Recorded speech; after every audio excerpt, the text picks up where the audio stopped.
여러분들은 성경 예언에 나타난 사단의 가장 맹렬한 공격의 대상이 되는 교회가 어떤 곳인지 혹시 알고 계십니까? 성경에는 참 교회, 정말 참 진리를 가르치고 참 진리를 간수하고 있는 하나님의 참 교회의 특징과 또 조건들을 얘기하고 있습니다. 그래서 왜냐하면은 하나님의 진리의 말씀인 이 성경이 가르치고 있는 이 마지막 교회, 참 교회, 진리를 간수하고 있는 교회, 그러한 특징을 가지고 있는 교회만이 하나님의 참 교회라고 우리가 얘기할 수 있기 때문에 그렇습니다. 그래서 하나님의 특별한 보호와 또 섭리를 가지고 있는 그러한 교회를 우리는 마지막 참 교회라고, 그래서 이 교회는 하나님의 마지막 사명인 하나님의 뜻과 하나님의 진리를 간수하는 교회가 될 것이기 때문에 그렇습니다. 그래서 이 교회는 마지막에 하나님의 산 정인으로 우주 앞에 드러나게 될 것이고, 그렇게 함으로 인해서 하나님을 옹호하고 하나님의 율법이 정말 옳았다고 변함없이 증거하는 그러한 무리들이 될 것이기 때문에 그렇습니다. 그래서 이 하나님께서 인정하는 마지막 참 교회는 이 지구상에서 정말 어떤 교회들보다 사단의 가장 맹렬한 공격의 대상이 될 것입니다. 그런데 과연 어떤 교회가 하나님의 참 교회이고 사단의 그러한 맹렬한 그러한 공격의 대상이 되는 교회가 될 것인지, 또 언제 그러한 교회가 나타날 것인지 우리가 오늘 한번 생각해 보면 좋겠습니다. 여러분들, 참 교회, 세상에 참 교회가 많이 있고 또 진리를 가르친다는 것도 많이 있고 사람들의 모임도 많이 있는데, 우리가 통칭해서 그냥 참 교회라고 얘기하면 어떤 곳이 참 교회일까요? 요즘 그 미국이나 한국에 그 굉장한 그 입에, 여러 사람들의 입에 오르내리는 JMS라는, JMS 맞습니까? 예. 그러한 것들이 미국 신문지상에도 아주 비일비재하게 지금 이렇게 올라오는 뉴스거리가 되는 그러한 사실들을 우리는 보고 있습니다. 어쨌든 어떤 조직이나 교단이나 건물을 말하는 것이 아니라는 것들을 여러분이 먼저 알아야 될 것입니다. 교회라고 우리가 얘기할 때 단순히 여러분은 교회 그러면 뭘 먼저 생각하십니까? 웅장한 건물을 얘기해요. 그 다음에 또 생각하기는 조직을 얘기하죠. 예, 조직들. 조직이나 교단이나 건물이나 그러한 것들을 우리는 흔히 교회라는 개념으로 생각을 하고 있습니다. 여러분은 어떻게 생각하는지 한번 생각해 보십시오. 내가 교회라는 개념으로 받아들이는 그 개념은 여러분들 속에 어떻게 드러나고 있는지. 그런데 하나님께서 이 교회라는 것은 하나님께서 태초에 아담과 하와에게 가르쳐 주셨던 진리, 그래서 변하지 않고 처음에 가르쳐 주신 그 영원한 진리를 가지고 있는 영원한 복음을 가르치는 교회를 우리는 교회라고 얘기할 수 있는데, 이 교회는 노아도 그가 다 듣고 120년을 설교했던 그러한 문제, 또 아브라함이 알고 있었고 그의 후손들에게 전하기를 원했던 그러한 것, 엘리야가 자기의 목숨을 바쳐서 갈멜산에서 그가 850의 그러한 이단의 그러한 이방의 그러한 그 선지자들과 대결할 때 그가 가지고 알고 있던 그러한 교회, 그 다음에 다니엘이 그가 정말 끌려간 그러한 나라에서 그가 이상을 보고 하나님께 받아서 알고 있던 그러한 것, 또 사도 요한이 밤모습에 갔지만은 그가 그곳에서 우리 하나님께 받았던 그러한 놀라운 이상 가운데 나타나 있는 예언, 그리고 우리 예수님도 이 땅에 오셔서 가르치고 그의 제자들이 가르쳤던 정확하게 변하지 않고 보존되고 있는 하나님의 백성들이 알고 있는 그러한 진리를 간직하고 있는 마지막 남아있는 무리를 우리는 교회라고 얘기한다는 거예요. 교회의 개념은 단순히 건물이나 조직이나 또 교단을 얘기하는 것이 아니고 마지막 복음, 처음부터 변함없는 그 복음을 간직하고 있는 사람들을 우리는 교회라고 한다는 그 개념을 정확하게 이해해야 될 것입니다. 그래서 우리는 그 사람들을 남은 무리라고 얘기하고, 하나님께서 인정하는 참 교회는 이러한 남은 무리를 얘기한다는 것들을 우리가 그 개념을 이해하고 오늘의 말씀을 연구해야 우리가 하나님께서 사단의 정말 그 공격으로부터 막아주시고 유지하시기를 원하고 마지막에 하늘의 정인으로 세우시기 원하는 교회가 어떤 곳인지를 알게 될 것입니다. 그래서 교회란 참 진리를 보존하고 또 진리대로 살기 위해서 자신의 생애를 바치는 그리스도인들을 의미한다는 걸 알아야 될 것입니다. 그래서 단순한 형태에 보이는 그러한 교단, 건물, 교파 그런 것이 아니라 참 진리를 간수하고 생활이 변화된 그러한 사람들, 그리스도인들을 우리는 교회라고 그렇게 지칭한다는 것들을 우리가 알아야 될 것입니다. 성경에 나타나 있는 역사와 초기 그리스도 교회와 또 중세기의 역사를 아주 살펴볼 때 항상 하나님께서는 성경의 진리를 간수하고 그대로 전하고 또 전수받아서 살고 있던 하나님의 교회를 늘 가지고 계셨다는 것들을 우리가 이해할 필요가 있습니다. 그래서 이 남은 무리, 마지막 참 교회는 정말 면면이 이어서 하나님의 진리를 보존하고 내려왔던 사실을 우리는 알 수 있고, 그래서 시대마다 참 남은 소수의 무리들이 남아 있었다는 것들을 우리가 이해할 필요가 있습니다. 마지막 시대에도 하나님께서는 정말 하나님의 참교회 남은 무리들을 보존하시고 계시고 지금도 보존되고 있다는 것들을 우리가 명심할 필요가 있고, 이 남은 자들이 예수님의 재림 때까지 교회가 해야 될 사명과 또 그 진리를 사랑하는 마음으로 진실되게 그리스도께 속해서 남아있다는 것들을 우리가 기억해야 될 것입니다. 그래서 성경은 요한계시록 12장 1절에 이 참교회를 소개하고 있어요. 이렇게 얘기하고 있습니다. 12장 1절입니다. 하늘에 큰 이적을 보이니 해를 입은 한 여자가 있는데 그 발 아래에는 달이 있고 그 머리에는 12별의 면류관을 가졌더라. 면류관을 썼더라 그랬죠. 자, 여기 이 표현을 보면은 이거는 상징적인 표현이라는 것들을 우리는 알 수 있습니다. 여기 성경에 상징적인 표현의 하나로 교회를 항상 여인으로 비유한 것들을 여러분은 알고 계실 것입니다. 사도 바울 역시 하나님의 참 백성인 교회를 뭐라고 언급했습니까?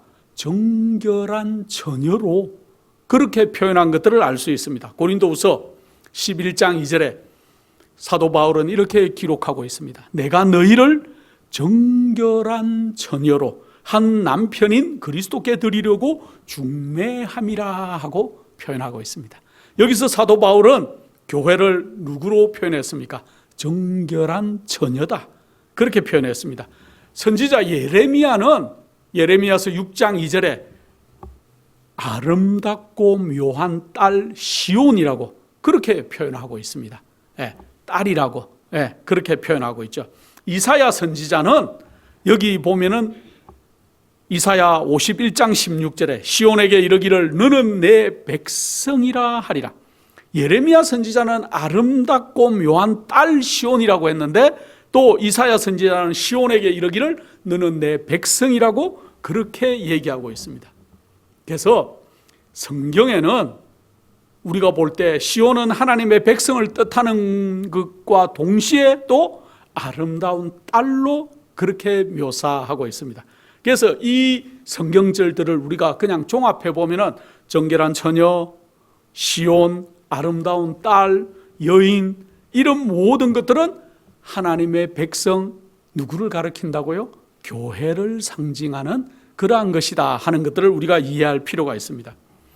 계시록 12장에 나오는 여인, 교회의 모습을 이렇게 다시 한번 자세히 살펴보면은 아까 12장 1절에 뭐라고 읽었다고요? 하늘에 큰 이적을 보이니 해를 입은 한 여자가 있는데 그 발 아래는 달이 있고 그 머리에는 12면류관을 썼더라. 여기 이 여자가 머리에 면류관을 쓰고 있는데 이 12별은 누구를 상징할까요? 12사도를 상징하는 것들을 우리가 알 수 있습니다. 또 발 아래 있는 달은 이 햇빛인 신약의 예수 그리스도를 반사하는 예언을 가지고 있는 구약을 상징하는 것들을 우리가 알 수 있습니다. 또 구약의 예언을 기초로 한 메시아 예수 그리스도를 가지고 있는 달을 밟고 해를 입은 신약의 교회를 상징하는 것들을 우리가 이 12장 1절에서 그렇게 얘기하고 있습니다. 그래서 참 교회란 시대와 환경을 초월해서 예수님의 참 진리를 직접 받은 12제자들의 순수한 12별을 얘기하고 있는데 12제자들의 순수한 가르침을 보존하고 있는, 그리고 그들의 생애가 이 가르침으로 인해서 빛나게 되는, 또 하나님의 성품을 그대로 반사하는 진실된 그리스도인들을 상징한다고 우리는 계시록 12장 1절을 해석할 수가 있을 것 같습니다. 또 계시록 12장에는 12사도들의 가르침과 순결한 신앙을 가지고 있는 참교회가 어떤 실현과 역사를 가지고 있는지를 예언으로 소개하고 있어요. 중세기의 참교회가 받았던 핍박의 역사와 또 이런 것들을 공부해 보면은 참교회가 어떤 모습인지를 우리가 더 명확하게 알 수 있습니다. 계시록 12장 2절로 5절에 이 아기를 해산하려고 하는 여자의 모습이 나오는데 제가 한번 읽어보겠습니다. 계시록 12장 2절에서 5절입니다. 이 여자가 아이를 베어 해산하게 되매 아파서 애써 부르짖더라. 용이 해산하는 여자 앞에서 그가 해산하면 그 아이를 삼키고자 하더니 여자가 아이를 낳으니 이는 장차 만국을 다스릴 남자라. 그 아이를 하나님 앞과 보좌 앞으로 올려가더라 하는 그러한 말씀이 나옵니다. 이 얘기에서 하늘에 계신 하나님 앞으로 올려가는 이 아이는 누구일까요? 누구도 이 아이에 대입할 사람이 없죠. 이 성경절을 만족시키는 단 한 분, 예수 그리스도를 가리킨다는 것은 우리가 성경을 조금만 알면 누구나 알 수 있는 얘기입니다. 그렇다면 여기에 용이 나오죠. 용이 누구일까요? 그리고 또 누가 아기 예수를 죽이려고 했는지는 우리는 역사를 되돌이켜 보면 잘 알 수 있어요. 우리 예수 그리스도께서 마국간에서 태어나시고 난 다음에 사단이, 성경에는 용으로 표현된 이 사단이 로마의 헤롯 왕을 통하여서 2살 이하, 예수님을 죽일 수가 없었기 때문에 이 2살 이하의 그러한 그 사내 아이들을 다 죽이라는 명령을 통해서 예수 그리스도를 죽이려고 그렇게 애썼지만은 하나님께서는 마리아와 요셉을 성령에 감동되게 하셔서 그걸 어디로 옮기셨습니까? 애굽으로 피난 가게 하고 나중에 이 헤롯이 죽었다는 얘기를 듣고 난 다음에 다시 나사렛으로 돌아왔던 성경의 역사를 우리는 너무나 잘 알고 있습니다. 자, 이제 요한계시록 12장 13절에 핍박받는 여자, 핍박받는 교회에 대한 모습이 나오는데 이렇게 기록하고 있습니다.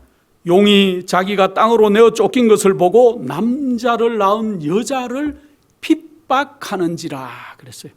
여기 우리가 여자는 교회다. 그렇게 이제 앞전에 우리가 공부했죠. 자, 용이 남자를 낳은 이 교회를 핍박하는 장면이 기독교 역사에 보면은 정확하게 나오는데, 로마 제국이 그리스도의 추동자들을 맹렬하게 핍박했던 것들을 우리는 초기 그리스도 교회의 역사에서 너무나 명확하게 볼 수 있습니다. 지금은 우리가 너무 신앙을 편안하게, 정말 안전하게 그렇게 우리가 신앙을 하고 있지만은, 초기 그리스도 교회의 교인들은 자기의 목숨을 내어놓고 예수 그리스도를 따랐던 것들을 우리는 성경 역사에서 너무나 많이 볼 수 있습니다. 수많은 순교자들의 피가 강물을 이루었던 사실을 우리는 성경 역사에서 볼 수 있죠.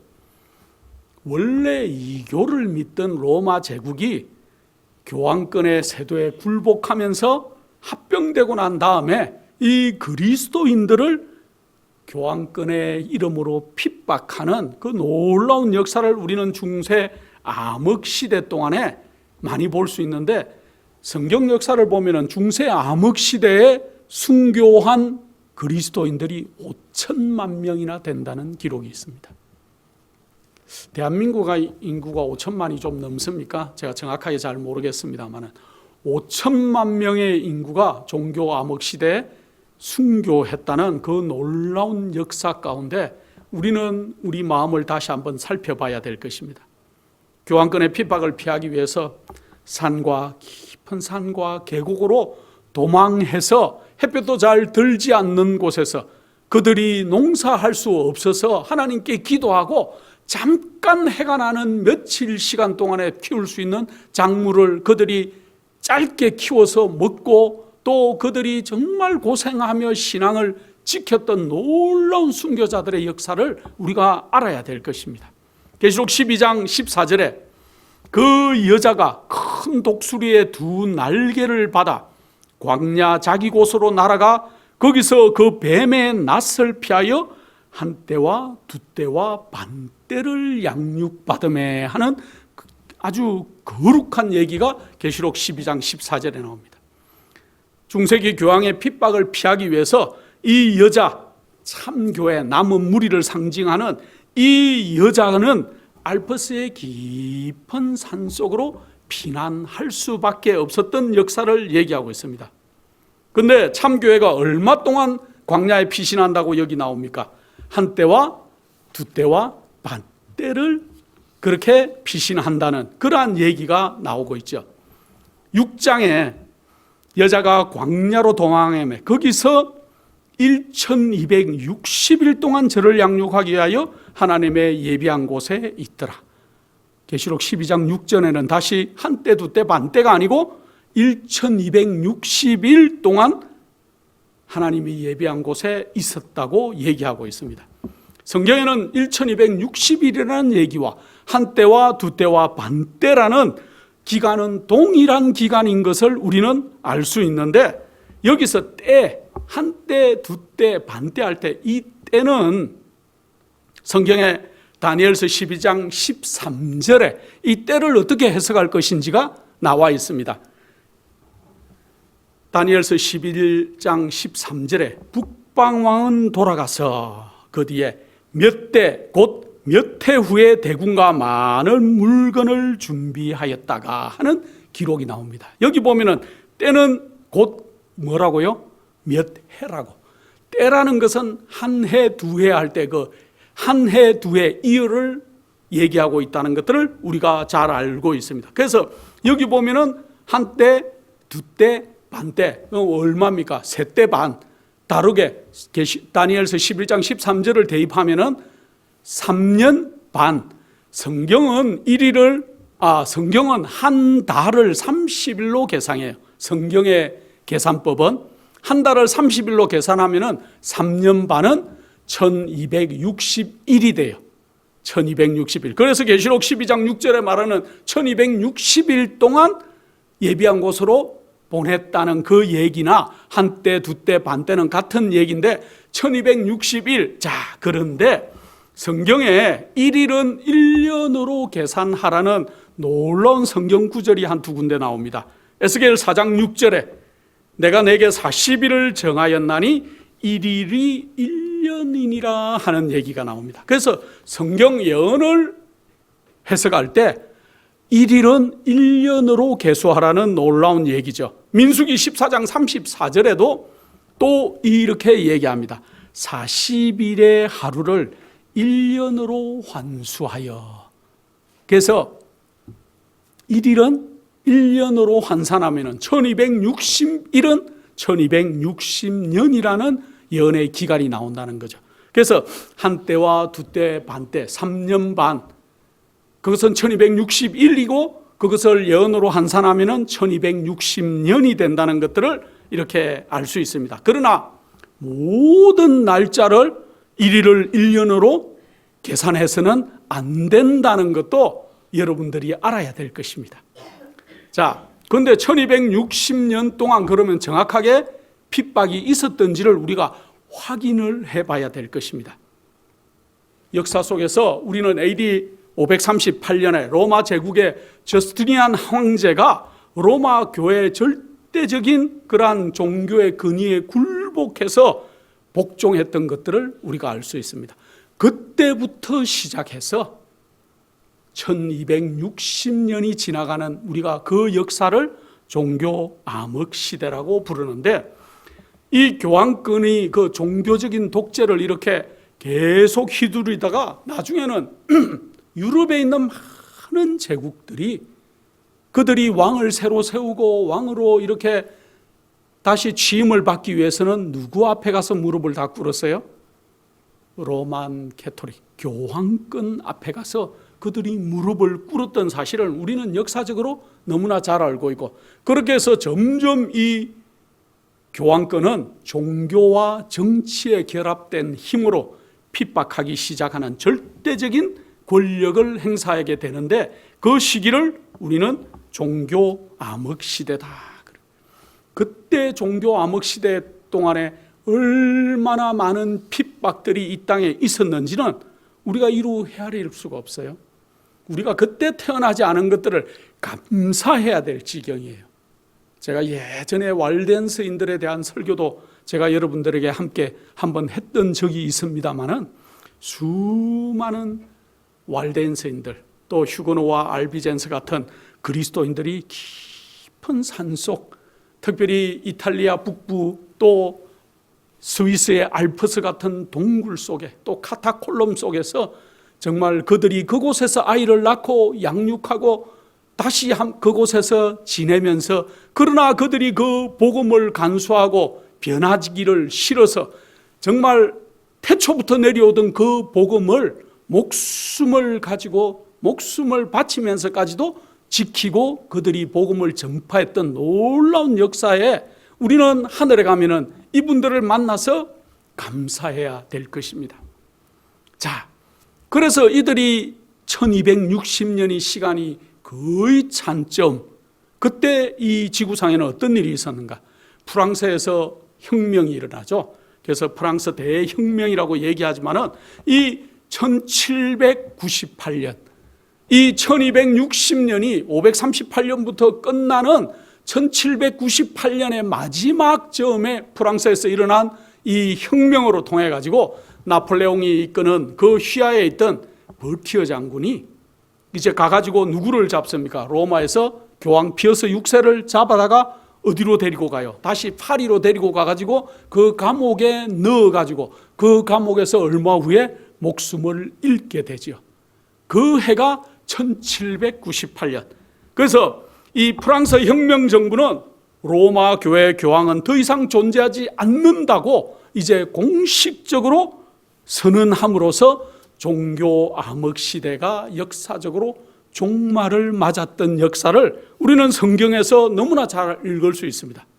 그래서 계시록 12장 6절에 얘기하는 여자가 광야로 도망가매 거기서 1260일 동안 저를 양육하기 위하여 하나님의 예비한 곳에 있더라 하는 그 정확한 예언이 정확하게 성취되었고, 계시록 12장 14절에 여자가 독수리의 날개를 받아 광야 자기 곳으로 날아가 거기서 그 뱀의 낯을 피하여 한때 두때 반때를 양육받음에 하는 이 예언도 문자 그대로 정확하게 이루어졌다는 것들을 우리는 알 수 있습니다. 자, 그런데 성경은 1260년의 종교 암흑 시대가 끝나갈 쯤한 무렵에, 그 무렵쯤에 1798년쯤에 하나님께서는 사단의 공격으로부터 하나님의 참 교회를 보존하시기 위해서 한 땅을 준비하시는 예언된 장면이 성경에는 또 나오고 있습니다. 계시록 12장 15절로 16절에 여자의 뒤에서 뱀이 그 입으로 물을 강같이 토하여 여자를 물에 떠내려 가게 하려 하되 땅이 도와 그 입을 벌려 용의 입에서 토한 강물을 삼킨다는 얘기가 나옵니다. 이 얘기는 무슨 얘기일까요? 종교 암흑 시대 마렵 정도의 참 교회였던 그 당시의 유럽의 청교도인들이 정치적으로 종교적으로 너무나 핍박이 심했기 때문에 그들의 신앙을 유지하기 위해서 어디로 가는 것들을 알 수 있습니까? 신대륙인 미국으로 피신하는 얘기를 성경은 정확하게 그렇게 기록하고 있다는 거예요. 하나님께서는 용의 핍박으로부터 당신의 백성을 구원하기 위해서 미국이라는 새로운 대륙을 사용하셨다는 것을 우리는 계시록에서 정확하게 읽고 있습니다. 하나님께서 미국이라는 신대를 통해서 당대 참교회였던 신실한 청교도들을 그렇게 구원하시니까 사단은 다시 분노하는 모습이 12장 마지막 절에 다시 나옵니다. 뭐라고 기록합니까? 계시록 12장 17절입니다. 용이 여자에게 분노하여 돌아가서 그 여자의 남은 자손 곧 하나님의 계명을 지키며 예수의 증거를 가진 자들로 더불어 싸우려고 바다 모래 위에 섰더라고 기록하고 있어요. 성경에 나오는 예언 중에 가장 중요한 예언 중에 하나가 계시록 12장 17절인 것 같습니다. 왜냐하면 이 예언은 중세기 암흑시대 이후에 적용되어야 되고 또 마지막 시대 미국의 출현 이후부터 예수님의 재림할 때까지의 그 참교회의 정체성을 분명하게 드러내는 예언이기 때문에 마지막 백성, 마지막 하나님의 교회를 알고 싶어하는 백성들은 계시록 12장 17절을 정확하게 이해해야 된다는 것이에요. 요한계시록은 마지막 시대의 여자의 남은 자손인 참교회를 설명하면서 뭐라고 얘기합니까? 하나님의 계명을 지키며 예수의 증거를 가진 자들로 그렇게 표현하고 있어요. 참교회의 특징이 뭐라고요? 하나님의 계명을 지키고 예수의 증거를 가진 자들이다. 계시록 12장 17절에 나오는 이 여자의 남은 무리라고 얘기하고 있어요. 남은 자손, 남은 무리에 대한 얘기가 나오는데 그래서 남은 무리와 뭘 벌이겠다고요? 전쟁을 벌이려고 한다는 사실을 여기서 알 수 있어요. 남은 무리가 무엇을 의미할까요? 남은 무리. 영어로 하면은 렘넌트예요. 렘넌트. 원어는 이 렘넌트인데 이 렘넌트의 원어의 뜻을 우리가 알 필요가 있어요. 여러분들 혹시 그 옷감을 파는 집에 가면은 옷감 이렇게 옛날에 포목점, 저는 이렇게 시장에 가면 포목점도 본 적이 있고 양복점에 가면 옛날에는 옷감을 많이 말아놓은 그러한 두루마리들을 많이 봤습니다. 근데 이 렘넌트의 뜻은 뭐냐면은 이 옷감을 그 두루마리 크게 묶인 그 옷감을 쫙 풀다가 풀고 다 사용하고 마지막 남은 렘넌트의 뜻은 남는다 이런 뜻이에요. 근데 이 마지막 천조각, 마지막 남아있는 천조각을 렘넌트라고 그렇게 얘기하고 있어요. 남은 무리, 남은. 자, 그런데 문제는 한 피스의 두루마리에서 처음 끊는 옷감이나 마지막 남았는 옷감은 같은 옷감일까요? 다른 옷감일까요? 같은 옷감이라는 거예요. 처음부터 가지고 있던 진리, 처음부터 가지고 있던 복음, 변하지 않는 복음을 변하지 않는 진리를 하나님께서 태초부터 가르쳐 주시고 노아나 아브라함이나 이 모든 선지자들이 알고 이해하고 우리 예수님께서도 이해하시고 제자들에게 얘기하시고 제자들이 가르친 그 복음을 계속 walden스인들과 남은 무리들이 계속 보존해 오던 그 마지막 전조각, 그 남은 무리를 우리는 렘넌트라고 그렇게 표현할 수가 있는데, 이 렘넌트는 처음층과 동일하다는 거예요. 복음이 바뀌지도 않았고 진리가 틀어지지도 않았고 똑같은 진리를 끝까지 보존하는 무리를 남은 무리다. 그래서 남은 무리는 초기 사도시대의 교회가 가지고 있던 가르침과 동일한 변질되지 않은 가르침을 그대로 전수하고 있는 참교회, 참 그리스도인들을 우리는 남은 무리다, 그렇게 얘기하는 거예요. 그런데 이 남은 무리의 특징이 뭐라고요? 하나님의 영원한 진리, 변하지 않는 복음을 가르치는데, 하나님의 남은 무리의 특징은 하나님의 계명을 지키며 예수의 증거를 가진 자들이다 하고 표현하고 있습니다. 모든 그리스도인들은 마지막 시대에 짐승의 표가 강요될 것들을 우리는 알고 있습니다. 요한계시록 14장에는 짐승의 표가 모든 사람들에게 강요되는 모습을 이렇게 얘기하고 있어요. 계시록 14장 11절입니다. 그 고난의 연기가 세세토록 올라가리로다. 짐승과 그의 우상에게 경배하고 그 이름의 표를 받는 자는 누구든지 밤낮 쉼을 얻지 못하리라 하고 얘기하고 있습니다. 사도 요한은 계시 속에서 마지막 시대에 전 세계적으로 강요되는 짐승의 표의 모습을 보면서 아마 두려움과 엄숙함으로 떨었을 것입니다. 그러나 계속 이어지는 계시에서 하나님께서 짐승의 표를 거절하고 승리하는 참교회의 모습을 이 떨고 있는 사도 요한에게 얘기해 주십니다. 뭐라고 얘기합니까? 그 뒷절에 요한계시록 14장 12절에 성도들의 인내가 여기 있나니 저희는 하나님의 계명과 예수의 믿음을 지키는 자니라. 여기 보면은 떨고 있은 사도 요한에게 그러나 승리하는 백성들이 있는데 저희는 하나님의 계명과 예수의 믿음을 지키는 자라고, 바로 짐승의 표를 피하고 이기는 참교회의 모습을 하나님께서는 곧 이어서 얘기해 주고 계시는 거죠.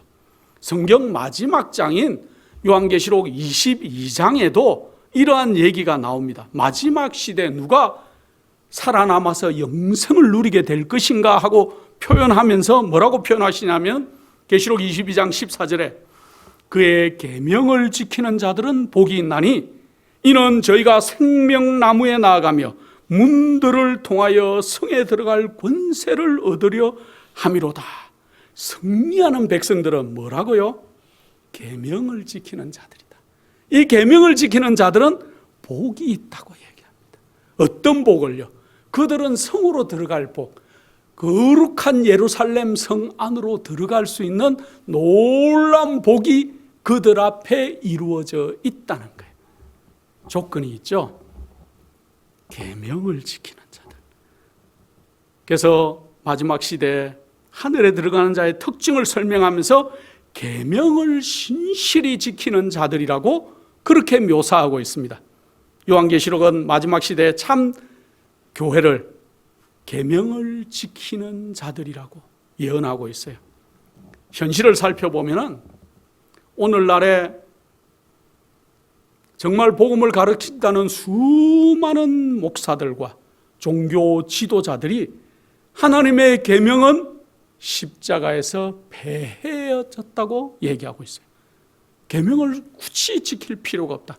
계명은 십자가에서 다 폐하여졌다. 우리는 은혜로 구원받는 것이고 믿음으로 구원받는 것이기 때문에 믿기만 하면은 이제 구원이다. 일견 옳은 말일 수도 있지만은 거기에는 잘못된 오류가 포함되었다는 것들을 여러분들이 깨달아야 될 것이에요. 우리는 기억해야 될 것입니다. 마지막 시대에 사단이 분노하여 전쟁을 벌이는 상대는 오직 여자의 남은 자손 외에는 없다는 것을 알아야 될 것입니다. 그 여자의 남은 자손이 어떤 특징을 가지고 있는지 알아야 돼요. 하나님의 계명이 폐하여졌다고 믿는 그리스도인들은 사단의 공격 대상이 되지 않을 것입니다. 아예 제외돼요. 왜 내가 오늘날 이렇게 평안하고 안전하게 나에게는 왜 아무 시련이 없나 할 때 여러분들의 상태를 살펴봐야 될 것입니다.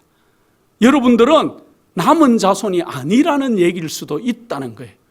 사단의 공격 대상에서 여러분은 이미 제외된 사람들일 수도 있다는 거예요. 사단은 자기 편을 공격하지는 않죠. 하나님의 계명이 폐하여졌다고 믿는 그리스도인들은 사단의 공격 대상에서 제외될 것입니다. 그들은 짐승의 표를 받고 오히려 짐승의 표를 강요하는 세력의 은연중에 자기도 모르게 가담하는 자들이 될 것입니다. 예수님께서는 당신의 계명을 폐하기 위해서 이 땅에 오시지 않았다고 분명하게 얘기하고 있어요. 마태복음 5장 17절 18절, 내가 율법이나 선지자를 폐하러 온 줄로 생각하지 말라. 폐하러 온 것이 아니요 완전케 하려 함이로다. 진실로 너에게 이르노니 천지가 없어지기 전에는 율법의 1.1핵이라도 없어지지 아니하고 다 이루리라고 우리 예수님께서 분명하게 계명을 폐하러 오신 것이 아니라고 얘기하고 있어요. 계명이 폐하여졌다고 가르치는 수많은 목사들과 지도자들은 잘못된 가르침을 가르치고 있다는 것들을 명심해야 될 것입니다. 참교회 교인들, 마지막 남은 무리들은 구원을 얻기 위한 방법으로 계명을 지키는 사람들이 아니에요. 그들은 하나님의 용서와 구원의 은혜를 깊이 체험하고 또 마음이 새롭게 거듭남으로 그 새롭게 거듭난 예수님과 함께 동행하는 경험들을 맛보았기 때문에 그 사랑 때문에 순결한 양심으로 하나님의 계명을 사랑하고 지키는 삶이 변화된 사람들이에요. 복음은 사람을 변화시켜야 되는 거예요. 그냥 열심히 교회 다니고 말씀에 심취하여 있고 막 성령 운동이 일어난다고 그곳에서 넘어지고 쓰러지고 하는 것이 올바른 복음이 아니고 정말 하나님께서 내 속 사람을 변화시키는 것들을 우리가 체험해야 될 것입니다. 그리고 예수님께서 가지셨던 똑같은 믿음으로 죄를 승리하는 경험을 하는 사람들, 그 사람들이 정말 계명을 지키는 사람들이란 거죠. 그러므로 성경에 나타나는 하나님의 뜻과 계명을 분명히 알면서도 그것을 지키지 않는 그리스도인들은 아직 구원을 경험하지 못했다고 해도 과언이 아닐 것입니다. 성경 요한계시록에는 18세기 이후로 나타나는 참교회 교인들을 설명하면서 3번이나 반복해서 계명을 지키는 자라고 얘기하고 있어요. 요한복음 14장 15절에도 너희가 나를 사랑하면은 나의 계명을 지키리라 하고 예수님께서 말씀하십니다. 계시록 12장 17절에 보면은 남은 무리는 예수의 증거를 가진 자들이라고 그러한 말들이 나옵니다. 예수의 증거가 무엇일까요? 요한계시록 1장 1절로 3절을 제가 다시 한번 읽어보겠습니다. 예수 그리스도의 계시라. 이는 하나님이 그에게 주사 반드시 속히 될 일을 그 종들에게 보이시려고 그 천사를 그 종 요한에게 보내어 지시하신 것이라. 요한은 하나님의 말씀과 예수 그리스도의 증거 곧 자기의 본 것을 다 증가했느니라. 이 연의 말씀을 읽는 자와 듣는 자와 그 가운데 기록한 것을 지키는 자들이 복이 있나니 때가 가까움이라. 여기 2절 3절에 보면은 예수 그리스도의 증거 곧 자기의 본 것이라는 구절하고 이 예언의 말씀이라는 구절이 나오는 것을 알 수 있습니다. 그래서 예수의 증거라는 것은 요한이 본 계시 곧 계시로 예언된 하나님의 말씀을 가리키는 것을 우리는 알 수 있습니다. 또 다른 성경절을 한번 보겠습니다. 요한계시록 19장 10절입니다. 내가 그 발 앞에 엎드려 경배하려 하니 그가 나더러 말하기를 나는 너와 및 예수의 증거를 받은 내 형제들과 같이 된 종이니 삼가 그리하지 말고 오직 하나님께 경배하라. 예수의 증거는 대언의 영이니라 하더라. 여기 보면은 예수의 증거가 무엇인지 정확하게 말해주고 있어요. 예수의 증거는 뭐라고요? 대언의 영이다 하고 얘기하고 있어요. 영어로 얘기하면 Spirit of Prophecy, 예언의 신이라고 우리가 번역할 수가 있겠죠. 그래서 그러므로 마지막 남은 교회의 특징은 예수의 증거인 예언의 말씀, 곧 예언 해석을 가지고 있어야 한다는 의미입니다. 그러므로 참교회는 사도 요한이 계시록에 기록해준 마지막 시대의 하나님의 교회의 위험과 오류들의 함정에 대해서 잘 알고 있는 교회, 그래서 선지자들의 증거들을 잘 순종하는 교회, 하나님께서는 각 시대마다 예언의 증거의 말씀으로 하나님의 교회를 진리로 인도하시고 보호해 오셨다는 것을 알고 있는 남은 무리. 그러므로 이 마지막 교회는 진리의 배도에서 순결하게 보호함을 받고 있는, 타락되지 않은 그러한 남은 무리를 우리는 참 교회라고 그렇게 얘기할 수 있을 것입니다. 여러분들 참 교회를 찾고 계십니까? 마지막 참 진리를 찾고 계십니까? 하나님의 계명에 대해서 올바르게 가르치고 또 마지막에 대한 올바른 예언 해석을 가지고 있음으로 해가지고 사단의 확실한 공격 대상이 되는 교회, 그 교회가 참 교회일 것입니다. 여러분들이 오늘 참 교회, 참 나머지 남은 무리에 대한 개념을 정확하게 이해하시고 남은 무리에 속하시고 이 무리가 이제 곧 다시 오실 예수 그리스도를 맞이할 것이고 하늘에서 우리 예수 그리스도께서 또 하나님의 율법이 옳으심을 증거하는 증인의 역할을 할 그 자리에 모두 참여하시는 여러분과 제가 되기를 간절한 마음으로 축원하겠습니다. 거룩하신 아버지 하나님, 우리를 이 땅에 태어나게 하시고 더듬어 아버지 하나님을 발견하게 하셔서 감사합니다. 또 무엇보다 감사하기는 우리가 마지막 기별, 마지막 참교회 되는 참 마지막 백성의 기별이 어떤 것인지를 깨달을 수 있는 우리의 해안을 주심으로 인해서 감사합니다. 우리에게 믿음의 마음들을 주시고 이 마지막 진리를 굳게 붙잡고 보존하여서 우리가 남은 마지막 백성이 될 수 있도록 저희를 인도하고 인쳐 주시옵소서. 그리하여서 우리가 미국의 하늘에서 정인의 자리에 설 수 있는 거룩한 백성으로 우리를 자라나게 하여 주시옵기를 사랑이 많으신 예수 그리스도 이름으로 기도드립니다.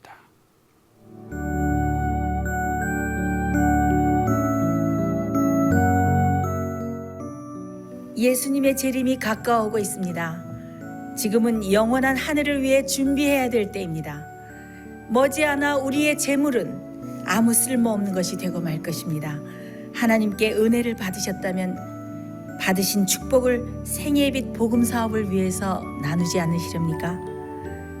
헌신하시는 성도님들의 손길에 하나님께서 후히 갚아주실 것입니다. 후원해 주시는 모든 성도님들께 감사드립니다.